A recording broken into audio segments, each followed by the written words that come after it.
assina esse divórcio agora, ou eu vou fazer da sua vida um pesadelo. Foi assim. Talvez não tenha sido exatamente palavra por palavra, porque nessa hora minha cabeça já estava meio travada, mas foi muito perto disso.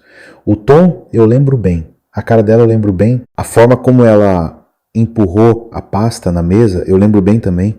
E o pior não foi nem a ameaça, o pior foi a pressa. A pressa que ela estava para me ver assinando, para me ver saindo da casa, para me ver por baixo. Eu fiquei olhando para ela por alguns segundos, sem responder. Ela já estava alterada, andando de um lado para o outro, na sala, falando alto, me interrompendo antes mesmo de eu abrir a boca. E eu ali, parado, vendo a mulher com quem eu tinha dividido a vida agir como se eu fosse um estranho que ela queria esmagar logo de uma vez. Eu peguei a caneta e assinei, sem discutir, sem pedir tempo, sem ameaçar voltar com o advogado, sem fazer cena. Eu só assinei, deixei a caneta em cima da mesa, tirei a aliança do dedo, coloquei do lado da pasta, peguei minha chave e fui andando em direção à porta. Ela ainda falou mais alguma coisa nas minhas costas, algo no tom de deboche, como se tivesse vencido. Não lembro a frase exata, era coisa do tipo, eu sabia que no fim você ia abaixar a cabeça. Uma coisa assim. Eu não virei. Saí da casa onde eu tinha colocado quase tudo que eu tinha levado anos para construir e fui embora. O que ela não pensou naquela hora é que a pior decisão daquela história não foi minha, foi dela. Meu nome é Renato, tenho 52 anos, sou de Campinas, interior de São Paulo. E o que eu vou contar aqui aconteceu numa fase da minha vida em que eu já estava cansado demais para brincar de orgulho, mas ainda tinha lucidez suficiente para não deixar ninguém acabar comigo. Eu nunca fui homem de ficar me exibindo, nunca gostei disso. Sempre trabalhei muito, cuidei da minha vida, paguei minhas contas e fui construindo as coisas com calma. Não nasci rico, não herdei empresa, não peguei nada pronto. O que eu tive de herança de verdade foi coisa pequena no valor de mercado, mas enorme para mim. Um relógio do meu avô, um faqueiro antigo da minha avó, uns documentos velhos de um terreno que já nem valia grande coisa, mas que passaram pela mão da minha família inteira, coisa de memória, coisa que para quem vê de fora às vezes não significa nada. Para mim significava. E eu tô te falando isso porque esse detalhe vai importar muito mais para frente. Antes de continuar, comenta aqui de qual cidade você está assistindo. Tem muita gente de lugar diferente acompanhando essas histórias. E eu gosto de ler. E se você gostar dessa também, deixa o like. Agora eu vou te contar como a ameaça de divórcio virou o maior erro da minha ex-esposa. Eu conheci a Patrícia quando eu já estava com a vida razoavelmente arrumada. Não perfeita. Arrumada. Eu tinha uma empresa de software de gestão. Começou pequena, muito pequena mesmo. Eu e minha irmã, numa sala apertada. 2 computadores velhos, café ruim e cliente, ligando em horário que ninguém merece. No começo foi sufoco. Teve mês em que eu atrasava meu próprio pagamento para não atrasar funcionário. Teve projeto que eu aceitei abaixo do valor porque eu precisava manter a porta aberta. Teve fase em que eu dormia pouco, acordava pensando em boleto e ainda assim tentava chegar em casa sem levar o peso todo para dentro. Mas a empresa foi crescendo, devagar. Depois um pouco mais rápido. Aí veio o cliente maior, contrato melhor, indicação, mais equipe, mais responsabilidade. Quando eu conheci a Patrícia, eu já estava bem. Não milionário de capa de revista. Bem, tinha apartamento bom, carro bom, empresa estável, nome limpo, rotina puxada e aquela cabeça de homem que passou dos 50 achando que, se for responsável o suficiente, consegue segurar qualquer problema. Eu conheci ela num evento de fornecedor, dessas coisas que a gente vai mais por obrigação do que por vontade. Ela trabalhava na organização, no atendimento, alguma coisa assim. Também não lembro exatamente o cargo dela. O que eu lembro é que ela falava com uma segurança que chamava atenção. Não era doce, nunca foi doce. Ela tinha presença, tinha postura e, naquele começo, isso me pareceu força. Ela sabia conversar, sabia ouvir, ou pelo menos parecia. Ela fazia perguntas certas. Não perguntava só o que eu fazia, perguntava como eu tinha começado, o que tinha dado errado no início, o que eu mais temia perder. Na época, eu achei aquilo raro. Hoje eu sei que ela já estava entendendo onde mexer. A gente começou a sair, no começo foi bom. E eu sei que isso pode soar estranho depois de tudo, mas foi bom mesmo. Ela me fazia rir em dias em que eu chegava a esgotar. Ela parecia admirar o fato de eu ser homem, de rotina, de compromisso, de palavra, dizia que eu passava segurança, dizia que cansou de homem enrolado, dizia que comigo ela sentia paz. Eu acreditei. Minha irmã, a Cláudia, não acreditou nem por um mês. Cláudia sempre foi mais afiada que eu para perceber gente complicada. Ela olhava menos o que a pessoa falava e mais como ela falava.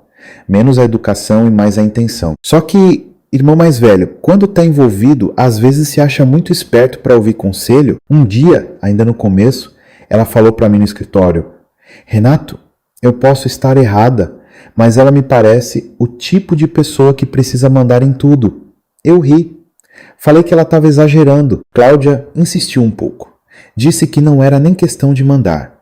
Era o jeito da Patrícia de testar os outros, de medir limite, de fazer comentário que parece brincadeira, mas não é. Eu desconversei. Disse que ela só tinha personalidade forte. Hoje eu vejo como um homem apaixonado adora chamar de personalidade forte aquilo que depois vai chamar de tormento. A gente casou relativamente rápido. E aqui tem um ponto importante para a história ficar do jeito que ela foi. Quando eu resolvi casar, eu pedi separação total de bens. Pacto antenupcial, tudo certinho. Não foi por desconfiança específica dela, não. Foi porque eu já tinha empresa antes, patrimônio antes, e porque eu tinha visto casamento de amigo virar guerra por falta de organização. Ela não gostou. Não gostou mesmo. Na época, já foi a primeira explosão que eu devia ter levado mais a sério. Ela passou uns 2 dias frios comigo. Depois me ligou chorando. Depois mudou o tom e disse que eu estava tratando ela como interesseira.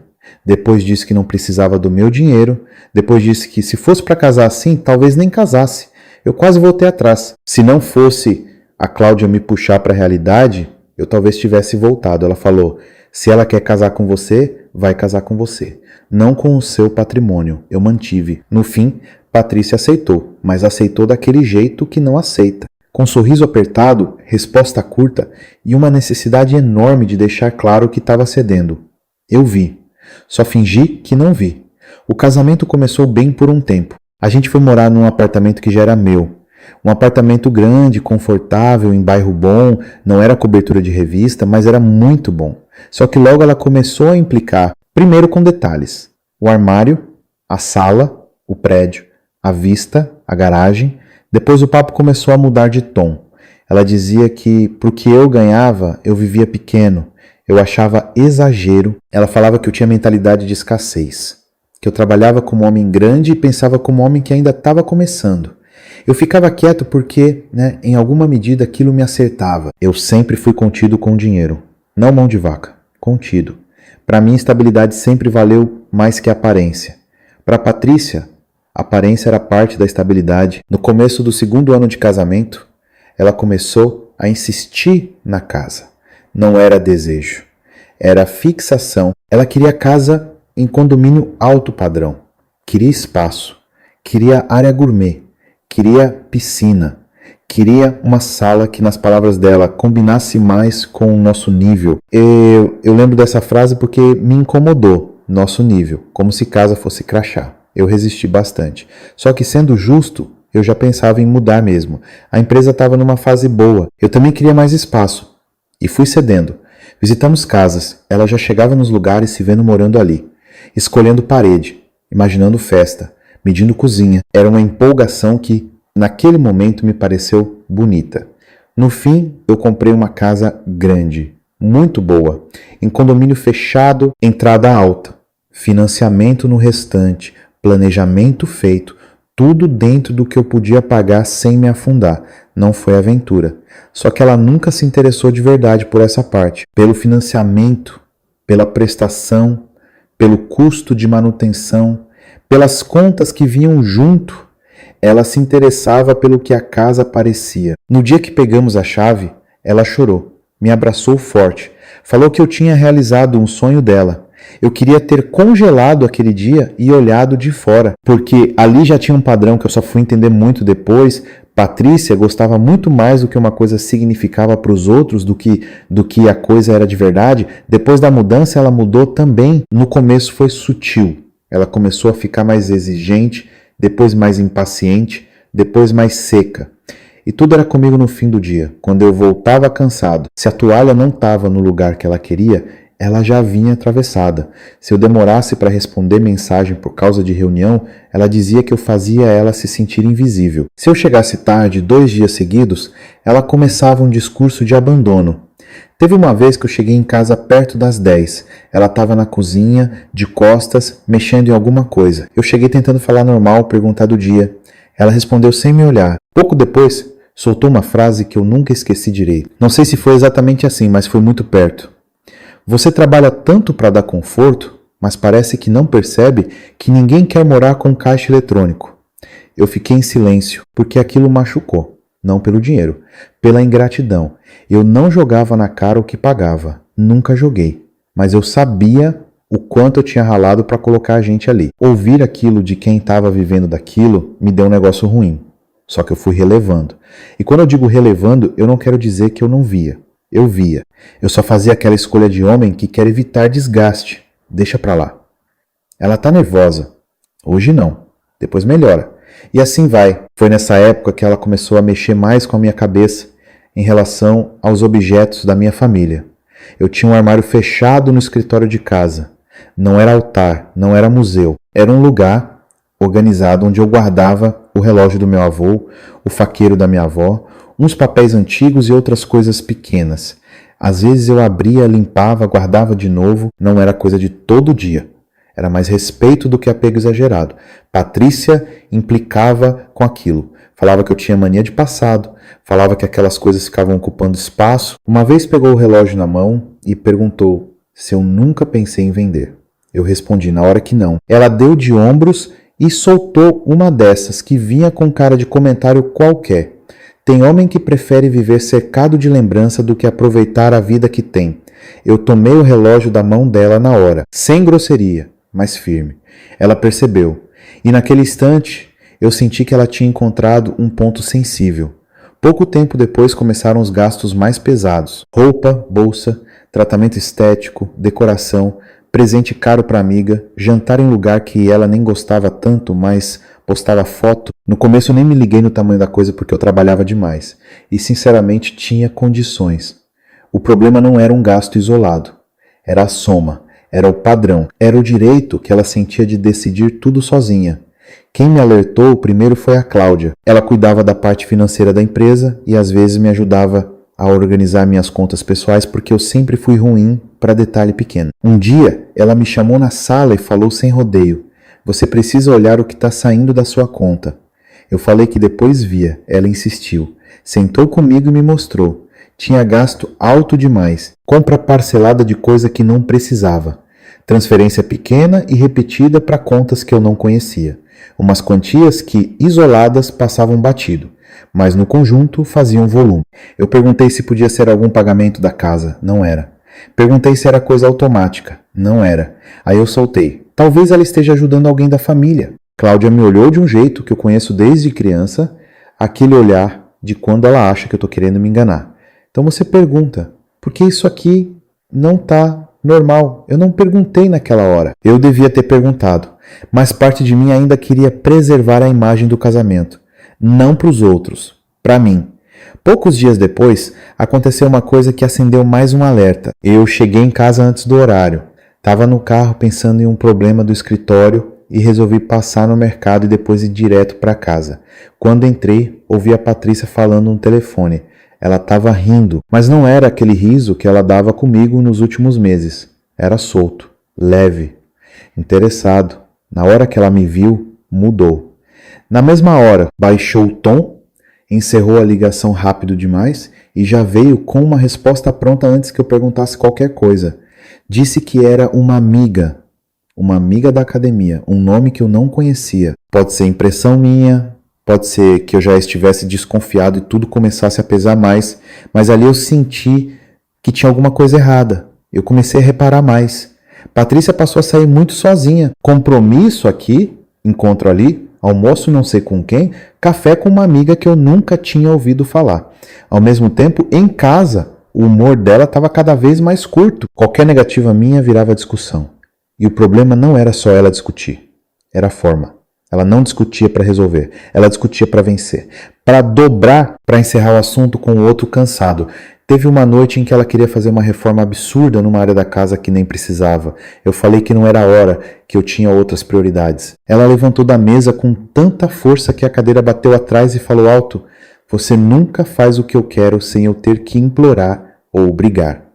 Eu respondi que não era questão de briga, era questão de responsabilidade. Ela riu, um riso seco, e disse: "Responsabilidade para você é sempre um nome bonito que você dá quando quer me controlar." Essa frase ficou, porque eu não estava controlando nada, eu só estava pagando a conta das vontades dela. A situação começou a se deteriorar de vez quando um homem do meu passado voltou a aparecer na história. O Fábio. Ele tinha sido meu sócio no começo da empresa, não por muito tempo. Ficou alguns anos e depois saiu. Não saímos brigados, mas também não continuamos íntimos. Cada um seguiu sua vida. De vez em quando mandava mensagem de aniversário, no máximo isso. Um dia ele me ligou, falou que precisava conversar comigo pessoalmente. A voz dele estava estranha. Não era urgência normal, era culpa. A gente se encontrou num café perto do bairro do meu escritório. Eu cheguei e ele já estava lá, mexendo no copo de água, olhando para os lados, com cara de homem que sabe que vai entregar uma notícia que vai bagunçar tudo. Ele demorou um pouco para falar. Eu até achei que fosse pedir dinheiro, ajuda, algum favor. Mas não era isso. Ele me falou do jeito atrapalhado dele que tinha se aproximado da Patrícia. Primeiro por mensagem, depois pessoalmente. Segundo ele, começou como conversa sobre investimento, negócio, dúvidas sobre patrimônio, essas coisas. Ela dizia que queria entender melhor o mundo em que eu vivia. Dizia que queria parar de depender de mim para tudo. E ele, idiota ou vaidoso, entrou. Aí veio o que eu não queria ouvir.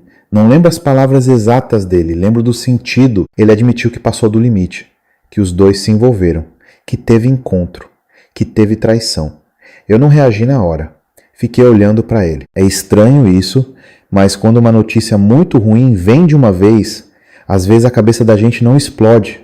Ela esvazia. Foi mais ou menos isso. Depois veio a segunda parte, a que me tirou de vez do eixo. Ele disse que Patrícia vivia fazendo pergunta sobre minha empresa, sobre casa, sobre contas, sobre o pacto, sobre o que estava no meu nome, sobre o que seria dela em caso de separação. E que nos últimos tempos ela falava cada vez mais abertamente em divórcio, não como sofrimento, como plano. Ele me mostrou parte de conversa. Tinha mensagem apagada, tinha trecho solto, mas tinha coisa suficiente para eu entender o tamanho do buraco. Patrícia perguntando o que poderia pressionar mais. Patrícia dizendo que homem como eu só reage quando dói no bolso. Patrícia falando da casa como prêmio real. Patrícia citando meus objetos de família como ponto fraco. Ela não estava só me traindo, ela estava estudando como me quebrar. Eu saí dali sem saber direito como fui parar no carro. Lembro que fiquei um tempo parado, tentando respirar, sem ligar para ninguém. Depois liguei para Cláudia. Só falei: "Você tinha razão." Ela não perguntou do que, só disse: "Onde você tá?" Naquela noite eu contei tudo. A traição, as conversas, as perguntas sobre patrimônio, as mensagens sobre a casa. Cláudia ouviu até o fim, sem me interromper. Quando eu terminei, ela respirou fundo e falou: "Tá, agora você vai parar de agir como marido ferido e vai começar a agir como um homem que precisa se proteger." No dia seguinte, ela me passou o contato da doutora Helena. E aqui entra a outra mulher da história. Não do jeito que muita gente imagina. Não teve romance barato, não teve clima forçado, mas teve uma presença que eu confesso me desmontou no momento em que eu já não estava confiando em quase ninguém. Helena devia ter seus 40 e poucos, talvez 47, 48. Nunca perguntei. Era advogada de família, patrimonial também, dessas que falam pouco e entendem rápido. Não tentava parecer simpática o tempo todo. Não fazia teatro de indignação. Não falava comigo como coitado. E aquilo me fez bem logo de cara. Eu entrei no escritório dela achando que ouvi uma aula cheia de termo complicado. Não foi isso. Ela me ouviu. Fez pergunta objetiva. Me fez repetir datas que eu não lembrava direito. Mandou eu separar o que eu sabia do que eu achava. E quando terminou, encostou as costas na cadeira e falou uma coisa que eu nunca esqueci. Você ainda está com a cabeça de quem quer entender por que isso aconteceu. Só que o momento agora não é esse. O momento agora é impedir que ela faça mais estrago. Era o que eu precisava ouvir. Eu falei do pacto antenupcial, da empresa anterior ao casamento. da casa financiada, dos bens antigos de família, das contas, das transferências. Helena pediu documento de tudo, tudo mesmo, e me explicou, em português claro, como a coisa era. O pacto me protegia bastante.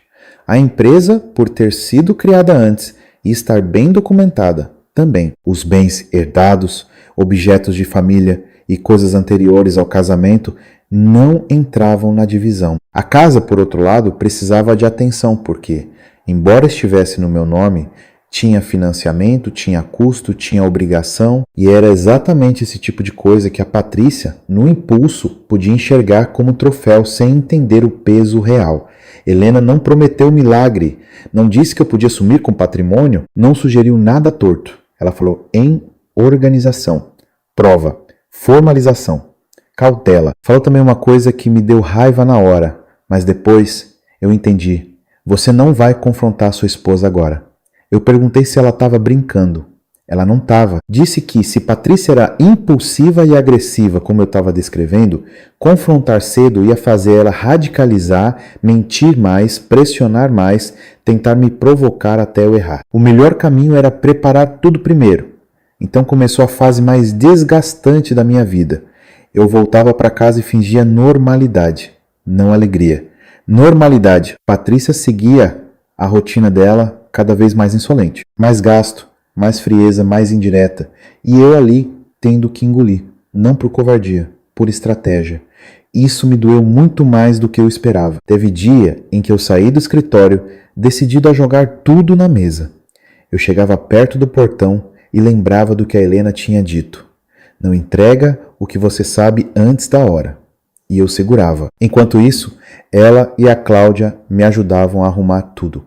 A Cláudia, pelo lado prático, números, extratos, datas, histórico. A Helena, pelo lado jurídico, dizendo o que era relevante, o que precisava ser protocolado, o que precisava ser preservado. Os objetos da minha família foram para um cofre fora da casa, com documento, fotos, origem, tudo. A parte da empresa que podia gerar discussão foi blindada da forma correta, sem teatro, sem manobra desesperada. As contas foram organizadas. O que era meu antes, o que era obrigação da casa, o que era despesa dela, tudo separado. E a casa era o ponto mais delicado. Patrícia olhava para aquela casa como se ela fosse uma medalha, só que ela nunca quis entender que casa daquele tamanho não era só parede bonita. Tinha parcela alta, tinha manutenção, tinha condomínio alto, tinha custo fixo que assustava qualquer um que não tivesse renda forte. Eu dava conta porque eu tinha estrutura para isso. Ela não tinha. E nunca quis saber se tinha. Queria a imagem da casa, queria dizer que ficou com ela. Queria me expulsar de dentro dela. Helena percebeu isso rápido. Ela me disse uma tarde, olhando os papéis. Ela não quer vencer com calma. Ela quer vencer sentindo que te humilhou. Isso é o que vai fazer ela errar. Eu perguntei o que exatamente ela queria dizer. Helena respondeu: ela vai focar no que machuca você, na casa, nos objetos de família, no que parece grande e, fazendo isso, vai tomar a decisão ruim. Naquele dia, eu fiquei uns segundos olhando para ela, não por admiração de filme, nada disso. Era mais um alívio estranho de estar na frente de alguém que enxergava a situação sem emoção demais e, ao mesmo tempo, sem frieza vazia. Ela me ofereceu café. Eu aceitei. E, naquele intervalo curto, eu tive uma sensação que fazia muito tempo que eu não tinha com mulher nenhuma. Paz. Não vou inventar romance onde não teve. Mas eu percebi ali que tinha alguma coisa muito forte em ser tratado com respeito quando você passou meses sendo tratado como problema. As semanas seguintes pioraram em casa. Patrícia começou a me provocar de forma mais aberta. Comentário maldoso, desprezo, comparação, falava da casa como se já fosse só dela, escolhia móvel sem me consultar, queria obra, queria trocar coisa, cara. Eu barrava o que dava, o resto eu deixava passar porque minha prioridade já era outra. Uma noite, no jantar, ela falou um negócio que me fez perder o apetite na hora. A gente estava em silêncio, ela mexendo no celular, eu comendo quase sem sentir gosto. Do nada ela falou: se um dia eu sair desse casamento, pelo menos eu não saio de mãos abanando. Ela falou rindo de leve, como se fosse brincadeira. Eu levantei os olhos e perguntei o que ela quis dizer com aquilo. Ela também me olhou e respondeu: Só tô dizendo que eu não fui idiota de largar minha vida para viver a sua sem garantia de nada. Eu lembro de ter largado o garfo, devagar, para não dar a reação que ela queria, e respondi que a vida que a gente vivia era bancada principalmente por mim, mas que eu nunca tinha tratado o casamento como contrato de lucro. Ela deu de ombros, você pode falar bonito como quiser. No fim, todo mundo protege o que é seu. Ela estava me avisando. E eu ainda fiquei ali tentando salvar o resto de dignidade daquele jantar. Não demorou muito para vir o ataque frontal. Numa sexta-feira, eu cheguei em casa e encontrei uma pasta em cima da mesa da sala. Patrícia estava em pé, braços cruzados, com aquela expressão de quem já vem ensaiando discussão sozinha há horas. Nem mandou eu sentar. Já começou falando. Disse que não aguentava mais, que eu tinha transformado o casamento num cemitério, que eu era ausente, frio, previsível, que ela já tinha falado com o advogado, que aquilo ia acabar e que seria melhor para mim colaborar. Eu perguntei se tinha alguém. Ela respondeu rápido demais que não. Aí já comecei a saber que tinha mais do que eu imaginava. Mas não entrei nisso. Ela abriu a pasta e foi me mostrando páginas falando por cima, apressada, irritada, num ritmo que nem fazia sentido. Não era conversa, era imposição. Tinha proposta de divórcio, partilha sugerida, pedido sobre a casa, menção a contas e uma insistência absurda na retirada dos objetos da família da residência. Eu olhei aquilo e senti um calor ruim subindo. Ela queria a casa, queria que eu saísse logo e queria de algum jeito usar meus objetos de família como moeda. Eu respirei fundo e falei que precisava levar aquilo para o meu advogado. Foi aí que veio a explosão. Ela levantou a voz na hora.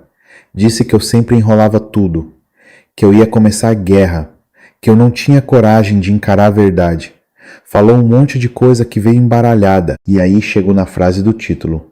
Assina esse divórcio ou eu vou fazer da sua vida um pesadelo. Foi assim. Ou, muito perto disso, ela estava descontrolada não porque sofria, porque queria me atropelar. Eu respondi que não ia assinar nada sem análise. Ela foi para cima com a ameaça, disse que ia me expor, que ia me processar até o fim, que ia fazer eu me arrepender, que ia arrastar tudo e, no meio disso tudo, deixou escapar uma frase que me confirmou o que a Helena tinha dito semanas antes. Eu não quero passar meses discutindo papel. Eu quero isso resolvido já. Ela queria rapidez, queria sensação, queria me ver saindo. Na mesma noite eu mandei tudo para Helena. No dia seguinte a gente se reuniu. Helena leu documento por documento, marcando coisa, perguntando detalhe, conferindo informação. Em nenhum momento ela falou do advogado da Patrícia como incompetente. Pelo contrário. Ela me explicou que, pelo que vi ali, o homem tinha trabalhado com o que recebeu da cliente. Só que a cliente estava conduzindo a própria estratégia no grito. Ela quer adiantar o final da peça. Foi mais ou menos isso que a Helena disse. E quando a pessoa faz isso, ela mesma pula etapa que protegeria ela. O advogado da Patrícia tinha feito uma proposta. A Patrícia queria transformar a proposta numa arma emocional e me encurralar antes da revisão mais cuidadosa, antes de cálculo real, antes de amadurecer consequência. Ela estava usando o documento como extensão do temperamento dela. Helena montou então a resposta. Sem agressividade, sem show. E com uma linha muito clara, se Patrícia queria separação, ela teria. Mas os termos precisavam respeitar o que era fato, o que era anterior ao casamento, o que estava financiado, o que não cabia em partilha. Tudo limpo. Eu achei que com isso a coisa ia esfriar. Não esfriou. Patrícia surtou quando viu a resposta. Ligou gritando. Mandou áudio. Falou que eu estava escondendo coisa. Falou que eu estava usando a advogada para manipular a situação. Falou da casa como se eu estivesse tentando tirar dela o que era dela por direito. Eu nem respondi tudo. Helena tinha o orientado a manter distância e deixar que as tratativas corressem formalmente. Foi aí que Patrícia mostrou quem ela era de vez. Em vez de seguir o caminho da calma, ela começou a pressionar o próprio advogado para fechar logo.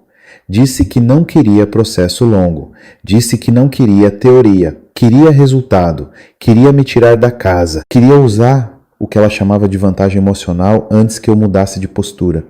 Isso eu soube depois por documentos, por registro de conversa, por mensagem dela mesma. Ela tinha pressa de transformar raiva em assinatura. A situação em casa ficou insuportável. Ela começou a dormir em quarto separado e fazia questão de deixar isso claro.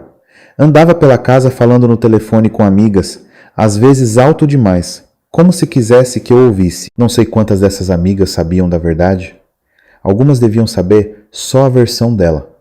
Outras, talvez tudo. Uma noite eu estava passando pelo corredor e ouvi ela dizendo: ele vai sair com uma mão na frente e outra atrás se quiser brincar comigo. Ela não sabia que eu tinha ouvido. Eu continuei andando. Em outro momento, ela insinuou na frente de uma visita que eu tinha mania de controle financeiro. Falou sorrindo, mas era veneno. Cláudia estava junto, percebeu e cortou o assunto na hora. Depois, no carro, ela me perguntou até quando eu ia aguentar aquilo. Eu respondi que ia até a hora certa. Mas vou te dizer, teve dia em que eu achei que não ia. Porque não era só o processo, era a humilhação de conviver com alguém que te tratava como se você fosse inimigo dentro da própria casa. Foi nessa fase que a Helena ficou mais presente. Sempre profissional, sempre correta, mas presente. Às vezes uma mensagem curta no fim do dia perguntando se eu estava conseguindo manter distância. Às vezes uma ligação rápida avisando de algum avanço. Às vezes um café no escritório dela enquanto ela revisava papel e eu tentava botar a cabeça no lugar. Nunca passou do limite. Mas eu comecei a perceber coisas pequenas. O jeito como ela falava comigo sem me infantilizar. O jeito como ela sabia a hora de ser firme e a hora de só deixar um silêncio decente existir. Uma vez eu estava mal, de verdade. Cansado, vergonha, raiva, tudo junto. Falei para ela que eu me sentia um idiota por não ter visto antes. Ela respondeu sem levantar a voz. Confiar na pessoa que dorme do seu lado não faz de você idiota. Faz de você normal. Essa frase me segurou num dia difícil. Enquanto isso, Patrícia continuava se prejudicando. Ela passou a mandar exigência fora de hora.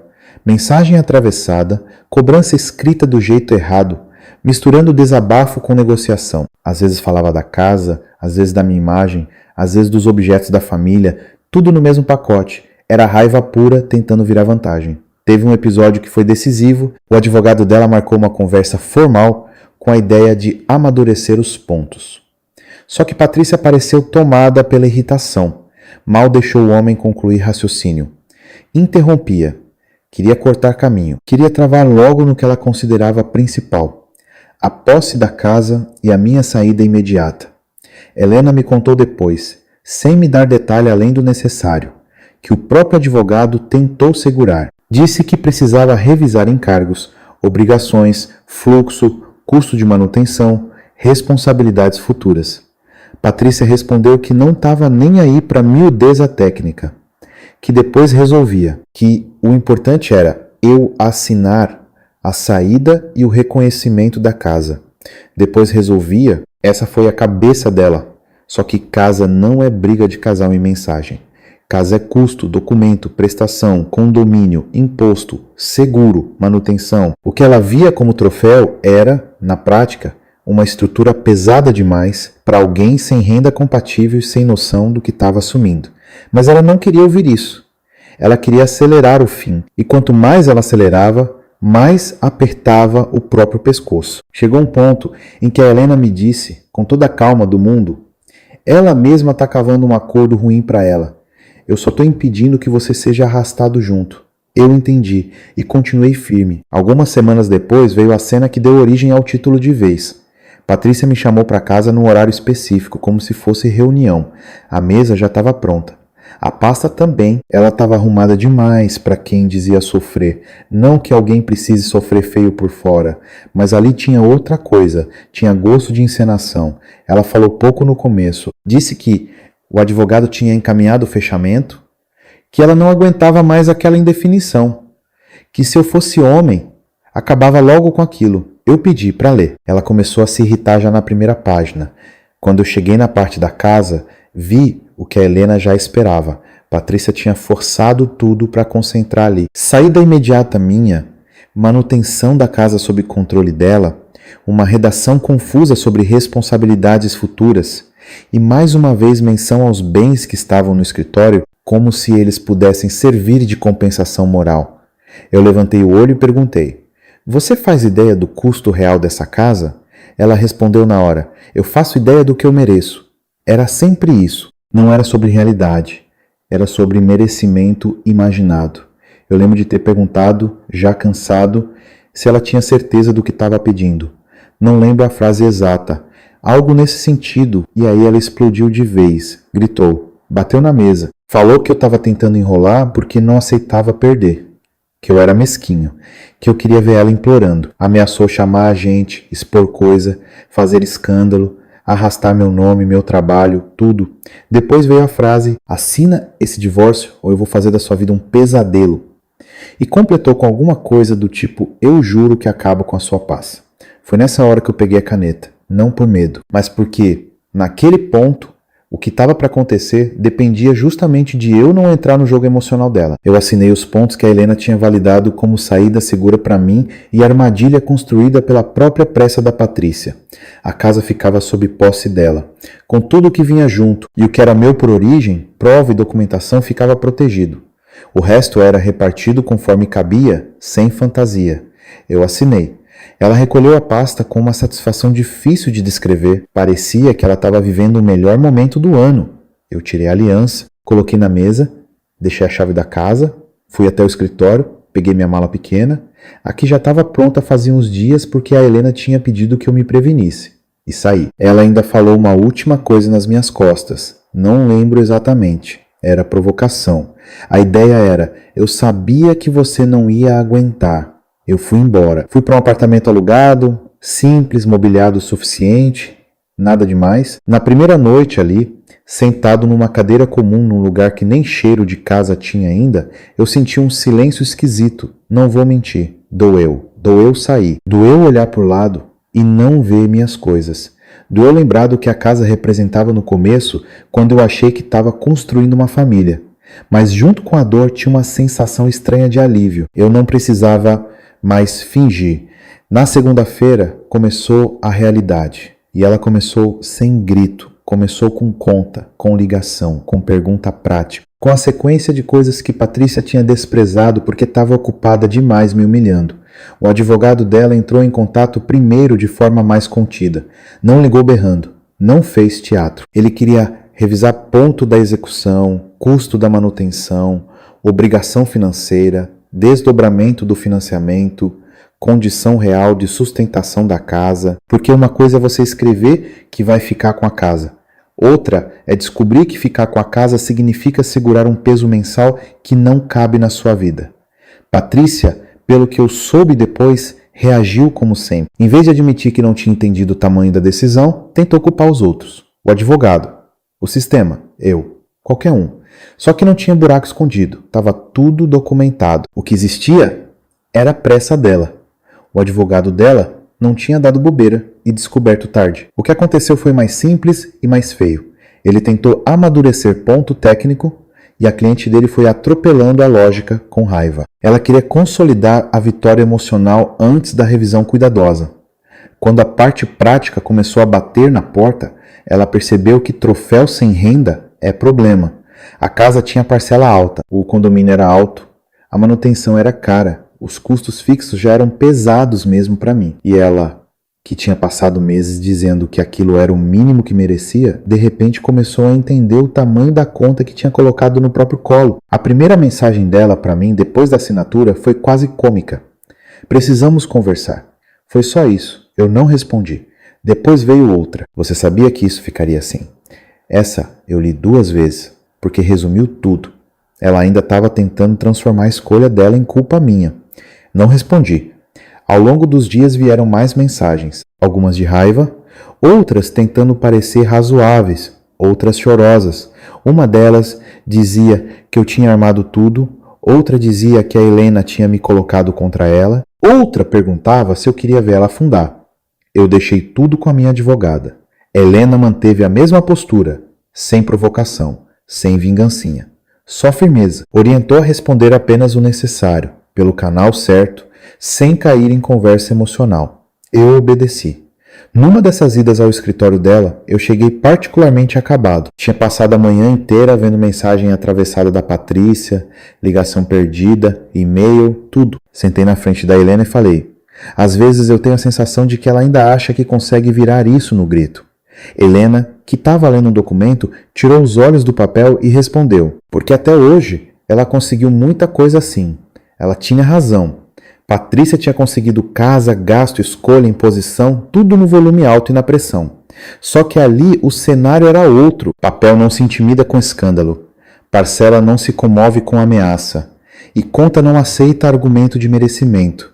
Aos poucos, mais coisa foi aparecendo. As transferências estranhas que a Cláudia tinha visto eram, em parte, ajuda para a mãe dela. Em parte, pagamento de coisa pessoal que ela não queria passar por conversa comigo. Nada cinematográfico, nada de conta secreta no exterior. Era pior de um jeito mais comum. Era abuso pequeno repetido. Era achar que podia usar o que era meu, do jeito que bem entendesse, porque na cabeça dela já era tudo quase dela. Também apareceu mais sujeira sobre a traição com o Fábio. Nada que eu quisesse saber nessa altura, mas apareceu. E apareceu principalmente o modo como ela falava de mim. Como um homem previsível, como alguém fácil de apertar, como um sujeito que ia ceder se mexessem na casa e nas lembranças da família. Ela me estudou. Só não estudou o principal. O fato de que quando a gente encosta um homem no limite, às vezes ele deixa de tentar convencer e passa só a se proteger. A situação dela piorou rápido. Ela tentou manter a aparência por algumas semanas. Continuou postando coisa, saindo, fingindo normalidade. Mas quem conhece esse tipo de gente sabe quando a máscara está segurada na força. A pressão financeira começou a apertar. Ela não tinha renda suficiente. O custo da casa engolia qualquer ilusão. Aí vieram tentativas de renegociar. Primeiro discretas, depois desesperadas. Teve uma ligação que eu atendi sem querer. O número estava sem nome salvo, achei que fosse trabalho. Era ela, a voz dela estava diferente. Não mansa exatamente, desgastada. Ela começou falando que a gente precisava conversar como adultos. Depois disse que tinha ponto que precisava ser revisto. Depois foi entrando num tom de acusação. Falou que eu tinha deixado ela assumir uma coisa maior do que ela podia bancar. Eu respondi, talvez mais frio do que costumo ser, que eu não deixei ela assumir nada. Ela brigou para assumir. Aí ela falou uma frase que me deu uma clareza enorme. Eu achei que você fosse impedir. Eu fiquei em silêncio 2 segundos e respondi, você nunca quis que eu te impedisse. Você quis me dobrar. Ela desligou. Uns dias depois, por intermédio formal, surgiu proposta para rever a situação da casa. Entregar, vender, recalcular, recuar. Só que o problema é que, quando a pessoa passa por cima de todo mundo para ter o momento da vitória, às vezes ela já queimou a única ponte que tinha. Helena foi correta. Analisou. Viu o que cabia e o que não cabia. Eu não queria vingança cega. Também não queria ser puxado de volta para o caos dela. No fim, a saída foi o que tinha que ser. Ela teve que lidar com a consequência patrimonial da escolha que fez. E eu segui fora. A casa acabou saindo da mão dela meses depois. E eu não vou enfeitar isso. Não teve cena grandiosa. Não teve alguém me ligando para eu rir de longe. Teve desgaste, teve inadimplência, teve queda. Teve o tipo de fim que vem quando a pessoa escolhe pela aparência e ignora a realidade. Eu não comprei a casa de volta. Muita gente me perguntou isso. Cláudia perguntou. Até Helena, uma vez, levantou essa hipótese, mas para testar se eu estava preso ao símbolo do que ao lugar. Eu falei que não queria. A casa tinha virado outra coisa na minha cabeça. Não era mais projeto. Era lembrança ruim. Fiquei no apartamento alugado mais tempo do que imaginei. E para minha surpresa comecei a respirar melhor ali. Era menor, mais simples, mais honesto. Eu acordava, fazia meu café, ia trabalhar, voltava sem sensação de guerra. Às vezes eu estava dirigindo e me pegava lembrando do jeito como eu aceitava tanta coisa para evitar uma discussão em casa. E aí vinha um incômodo, mas vinha também uma paz nova de saber que aquilo tinha acabado. A empresa melhorou muito depois disso. Não porque sofrimento faz bem, não faz, mas porque eu voltei a focar no que era meu sem dreno emocional o tempo inteiro. Fechamos contratos importantes. Organizei melhor a rotina, deleguei mais, passei a dormir um pouco melhor. Cláudia dizia que eu tinha voltado a ter rosto de gente. E a Helena continuava por perto, agora cada vez menos como necessidade jurídica e cada vez mais como alguém com quem eu conseguia conversar sem me explicar demais. Às vezes eu levava documento assinado, a gente falava 5 minutos de alguma pendência e acabava falando da vida. Coisa simples. Livro, família, trabalho, restaurante pequeno. Nada de declaração, nada de insinuação vulgar, mas tinha uma tranquilidade ali que eu, sinceramente, não sabia mais reconhecer de primeira. Uma vez, já bem depois do pior, eu fui agradecer. Falei que ela tinha me ajudado mais do que ela imaginava. Helena respondeu: eu só fiz meu trabalho. Eu falei que não, que tinha gente que faz o trabalho e pronto. E tinha gente que, no meio do trabalho, devolve o chão para outra pessoa. Ela ficou quieta, sorriu de leve e mudou de assunto. Eu entendi o recado e gostei ainda mais dela por isso. Porque, depois de tudo que eu tinha vivido, a última coisa que eu precisava era de alguém tentando ocupar espaço à força na minha vida. Passou um tempo. Patrícia ainda tentou me atingir de algumas maneiras pequenas. Comentário por terceiros.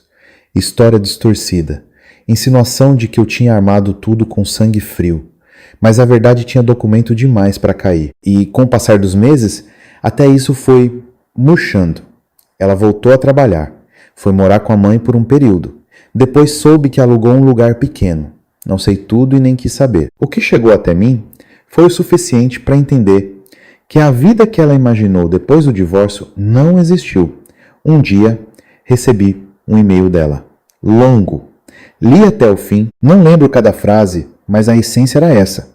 Ela dizia que tinha agido no impulso, que deixou a raiva e o orgulho passarem na frente de tudo, que achou que precisava ganhar de mim, não só se separar de mim. Reconhecia que tinha tratado a casa como prêmio, que tinha tentado me atingir onde eu era mais sensível e que só depois entendeu que estava lutando mais pela sensação de vitória do que pela própria vida. Eu não respondi, porque naquele momento qualquer resposta minha ia ser ou crueldade desnecessária ou reabertura de porta que eu não queria abrir.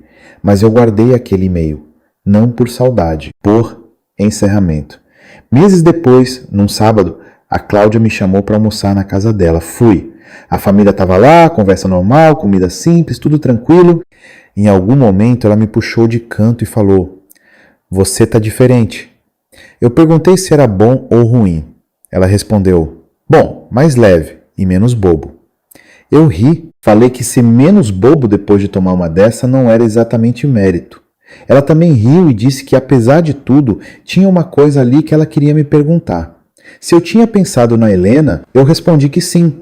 Claro que eu tinha pensado. Qual homem não pensaria numa mulher que apareceu no pior momento da vida dele, sem pedir nada, sem tentar dominar nada, só ajudando e respeitando? Mas eu também respondi que não queria confundir gratidão com começo de relação. Cláudia concordou na hora. Disse que era exatamente isso que eu tinha que evitar, mas completou: só não deixe a sua ex levar também a chance de você reconhecer quando alguém presta. Essa frase ficou comigo. Não aconteceu nada corrido. Nem precisava. Algum tempo depois, quando toda a parte mais pesada já tinha passado, eu convidei a Helena para um café fora do escritório. Sem malícia escondida. Sem teatro. Ela demorou uns segundos e aceitou. Foi um encontro tranquilo. Conversa boa. Nenhum de nós fingiu que não existia uma história anterior ali. Mas também não transformamos isso num peso. No fim, quando a conta chegou, eu fui pegar a carteira e ela falou: seca, do jeito dela. Nem começa. Eu ri pela primeira vez, acho, de um jeito realmente solto perto dela. A gente começou devagar, muito devagar, sem promessa, sem anúncio para ninguém, sem colocar nome em coisa que ainda estava só começando. E talvez tenha gente assistindo isso agora pensando que eu fiquei com a advogada. Eu prefiro dizer de outro jeito. Eu voltei a confiar na presença de alguém. Para mim, isso já significava muito. Hoje, olhando para trás, eu vejo que o título dessa história não está só na ameaça dela, está no resto da frase. Minha esposa gritou: assine o divórcio ou vou fazer da sua vida um pesadelo. Ela não pensou que o problema não era me assustar, era ter que sustentar o que ela exigia quando a raiva passasse. Ela não pensou que separação não é só vontade. Não pensou que casa grande cobra caro de quem a usa como troféu. Não pensou que documento tem consequência. Não pensou que o mundo não se organiza em volta do impulso dela. Não pensou que pressionar os outros a vida inteira faz a pessoa acreditar que pressão resolve tudo. Não resolve. Às vezes só acelera a própria queda. Se eu pudesse resumir o que eu aprendi, eu diria uma coisa simples. Quando alguém quer te humilhar mais do que quer resolver a própria vida, essa pessoa acaba se destruindo sozinha. O máximo que você precisa fazer é não cair junto. Eu não venci porque fui mais cruel. Eu não saí rindo. Eu não saí por cima no sentido bonito que as pessoas gostam de contar. Eu saí ferido. cansado, envergonhado por um tempo, sem saber direito como cheguei naquele ponto, mas saí inteiro, protegi o que era da minha família, protegi o trabalho de anos, protegi o pouco de dignidade que ainda dava para salvar. E de quebra, descobri que ainda existia gente que sabia ficar do lado de alguém sem usar isso como vantagem. Talvez essa tenha sido a parte mais inesperada de tudo, porque eu achei que o fim do meu casamento ia me deixar só desconfiado e duro, e por um tempo deixou. Só que depois eu percebi que uma pessoa ruim não pode virar medida para o resto do mundo. Patrícia entrou na minha vida querendo vencer. Helena entrou querendo resolver. Uma quis me apertar até eu ceder. A outra me ajudou a lembrar que firmeza não precisa de grito. Uma transformou casa em arma. A outra me mostrou que paz às vezes começa numa conversa curta, numa orientação clara, num café sem disputa. E eu te falo isso sem romantizar nada. Ainda hoje tem coisa que eu lembro e me dá raiva. Tem hora que eu penso em certos sinais do começo e me pergunto como eu deixei passar. Tem frase dela que ainda me volta na cabeça. Tem noite em que eu lembro da pasta na mesa, do tom da ameaça da caneta na minha mão e sinto um aperto. Mas passa, porque o que ficou maior do que o aperto foi a certeza de que eu não fui destruído. E era isso que ela queria. No fim, Patrícia não perdeu porque eu montei um teatro.